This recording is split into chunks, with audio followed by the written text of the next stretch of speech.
Hey there, friends. This video is all about this upcoming and present Aquarius season. And I'm going to talk a little bit about Pluto conjunct the Sun in Aquarius, some key dates coming, and just some kind of central themes and maybe reflections and ways in which we can relate to this energy that might be helpful for all of us to really leverage what's there for us.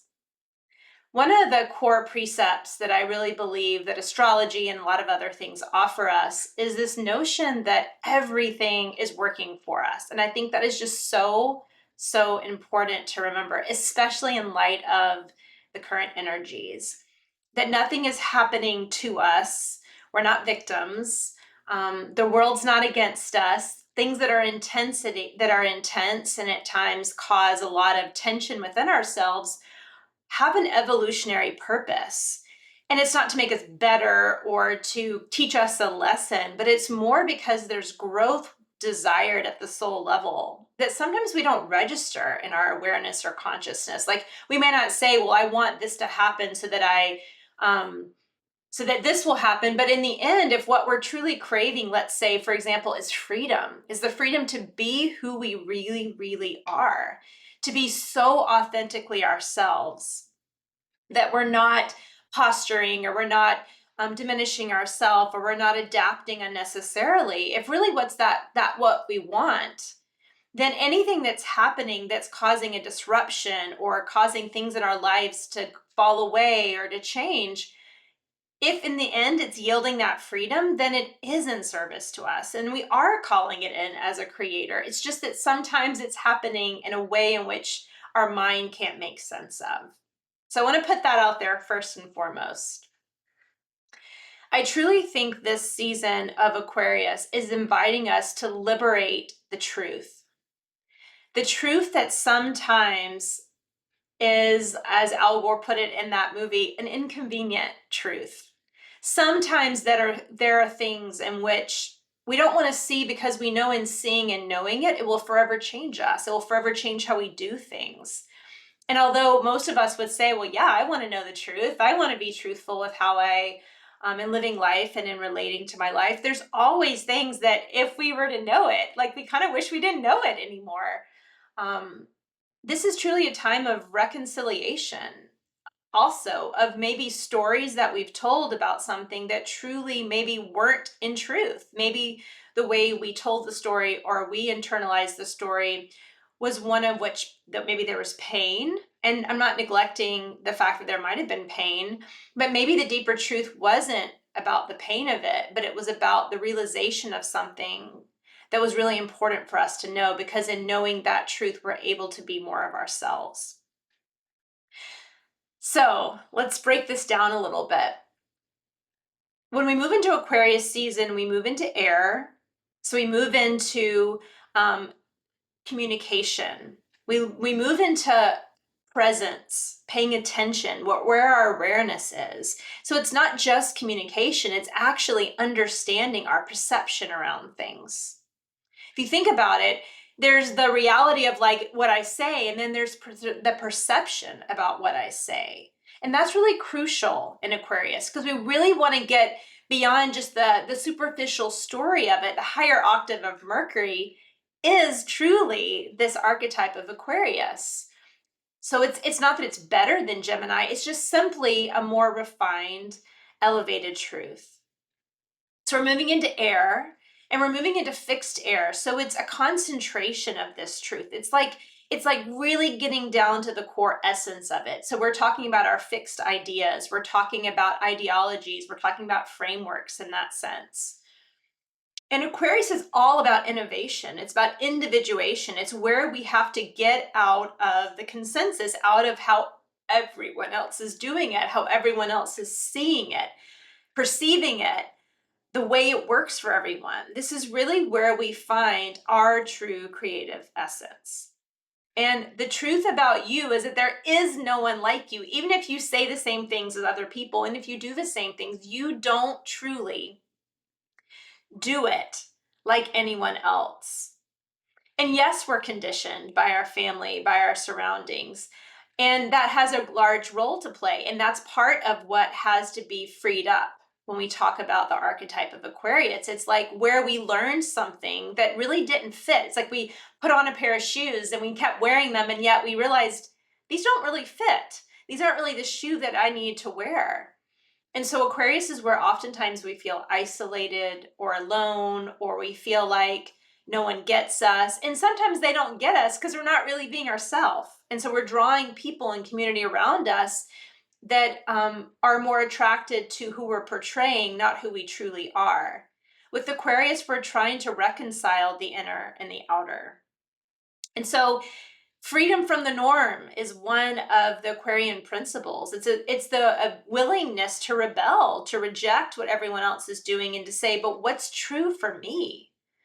How do I have the freedom to think freely and clearly away from everyone? So first of all, we want to look at where in your chart, if you have access to your birth chart, where is Aquarius falling? What house? Which means where is the action happening? If it's your seventh house, it's going to be in relationships. If it's your first house, it's your kind of your identity, your drive, your actions, like how you're really asserting yourself. If it's in your 10th house, it's going to be your work life or your public life, or where you are doing something that's being witnessed in the public. So you might want to go around and look at where this is falling, because this is where you're being asked to individuate, to start to rebel and to break free of maybe some conditioned truths, some conditioned ways of being, that it's just not going to work for you. So that's the first step, is find where Aquarius is in your chart, because this is a plot line for you, an action line that's asking in your whole life that this is something in which the way you do that thing. So going back to the example, if it falls in your seventh house, you're not going to do relationships like everyone else does it. It's going to look different. You're going to have to come up with your own way of defining, what are relationships like for me? What do I value in them? How do I be in them in a way that feels freeing and authentic for me?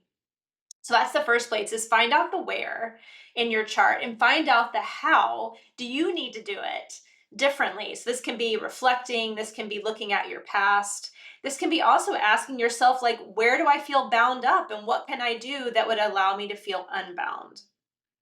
The next thing you can look at is where right now you can find, well, right now the Sun and Pluto are definitely in Aquarius. And it could be in one of two houses. I do want to say that. Sometimes we have split houses. So like you'll have like 15 or 20 degrees maybe in one house and it'll go to another. So right now the Sun is in the earlier stages of Aquarius. So you're going to look at that first house. Now we're going to add into the mix Pluto.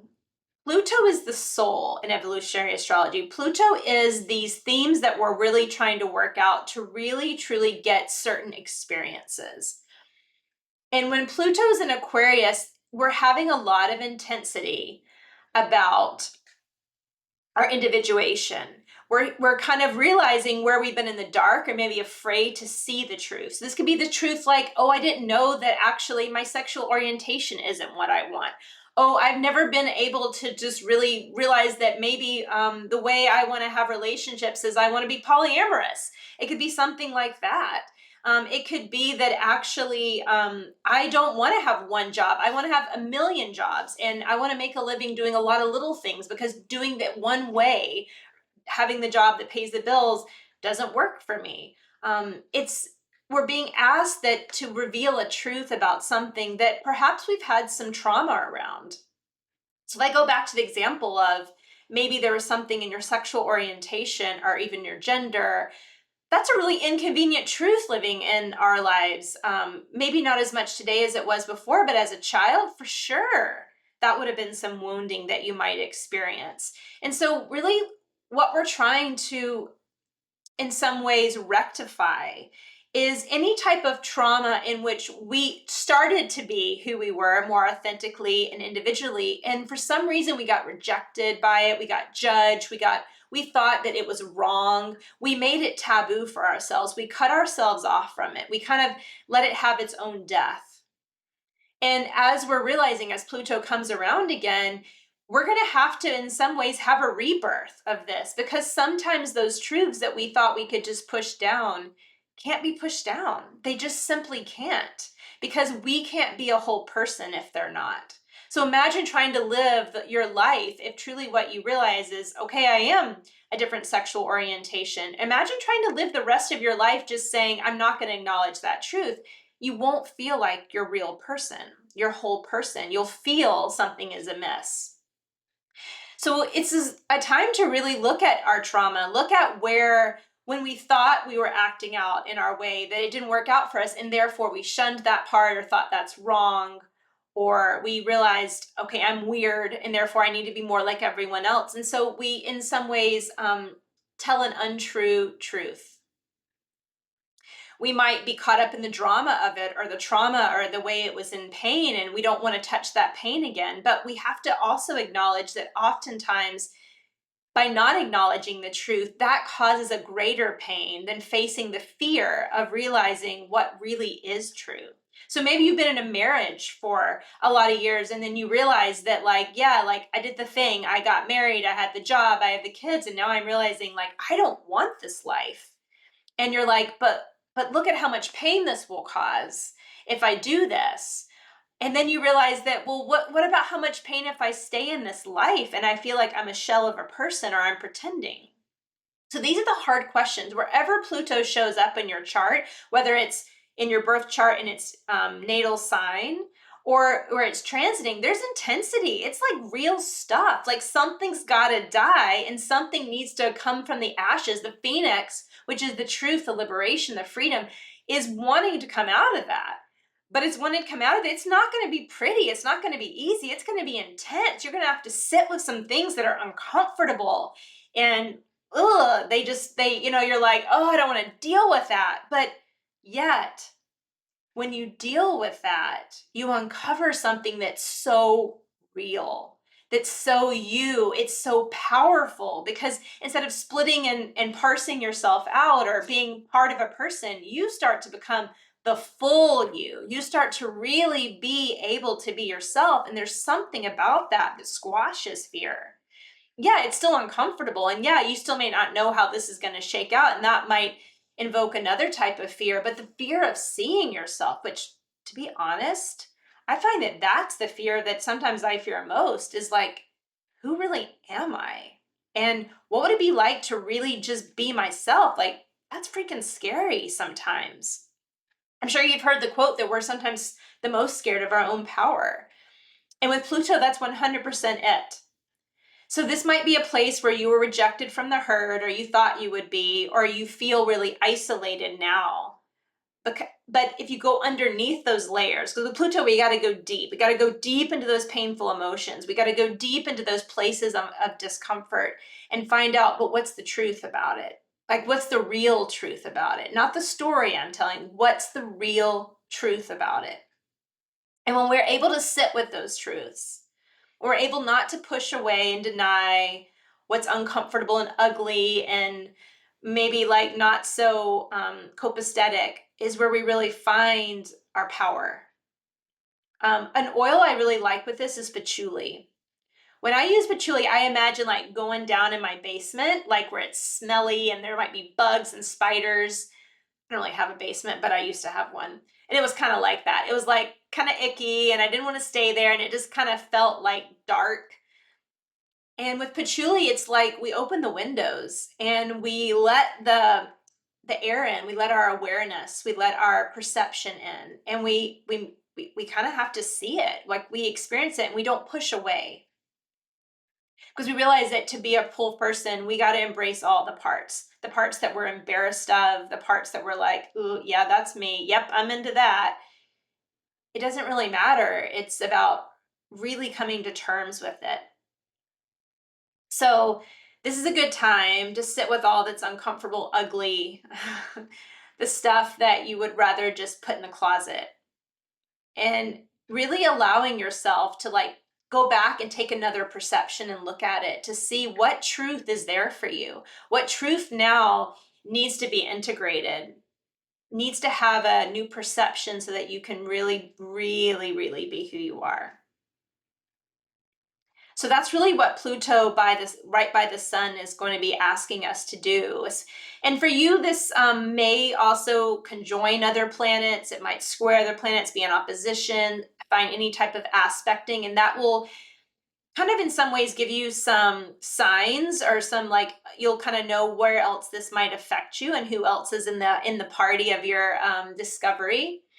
And if you don't have any planets, this may be something that might be a little bit more under the radar or not quite as profound. But if you're paying attention, like really if we're paying attention, we're all going to feel this in one way or the other. Maybe not as big as some people that are having maybe more significant transits. So if you're not sure, get your birth chart. You can also get a reading and someone can look at this with you, and I could be that person if you're interested. But more than anything, this is really a time of giving yourself space. You know, Aquarius is space, it's air, but for me, it's like space. It's like this is a way to kind of zoom out of like the intense emotions on the front end of it, like where we're like, ooh, I don't want to touch that. Zoom out and like look at the situation, look at how you're perceiving it, look at what emotions are evoked when you kind of look at it from the space view, and then be able to look underneath and like kind of like a scientist, let's look underneath and in between the layers. Like let's get really into this, not from a place of attachment, like I gotta find an answer, I gotta fix this, like not motivated by anything other than I want to know what's true. Like I really want to know what's true. Something to remember when you do this is one, the truth, if you're really willing to see and receive it, you won't miss it. So this is nothing that you can say, well, I've been trying to find a truth and I can't find it. No, it's not true. Like it is there for you. It's not complicated and hard to find. Sometimes it's super simple, I found.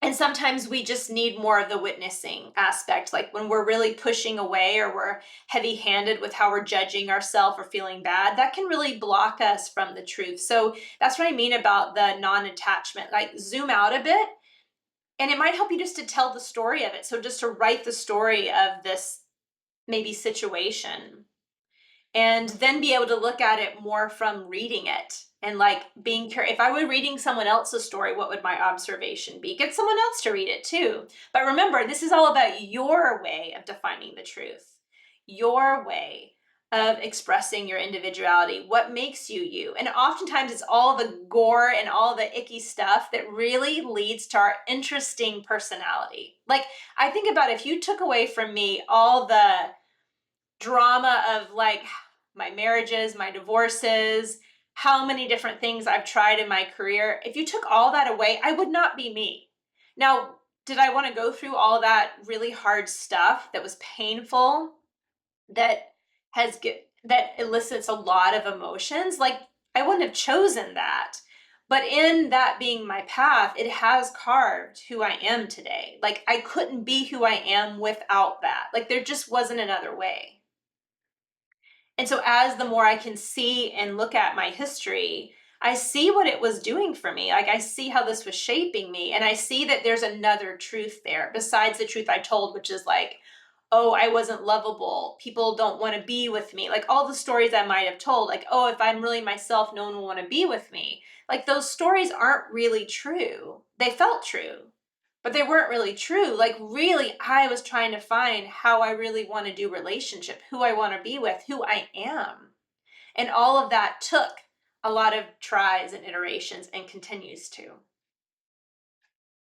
So I hope this has been helpful for kind of giving you a little taste of what's up and really freeing up your truth, for really allowing you to reconcile any falsities or half truths that are coming up for you, and really permissioning yourself to be your funky, weird, messed up, all the things that you might say. Like, all that's valid. Like, it all gets to be part of you. Like, you don't have to be a half of a person in your life. You can actually claim all of it.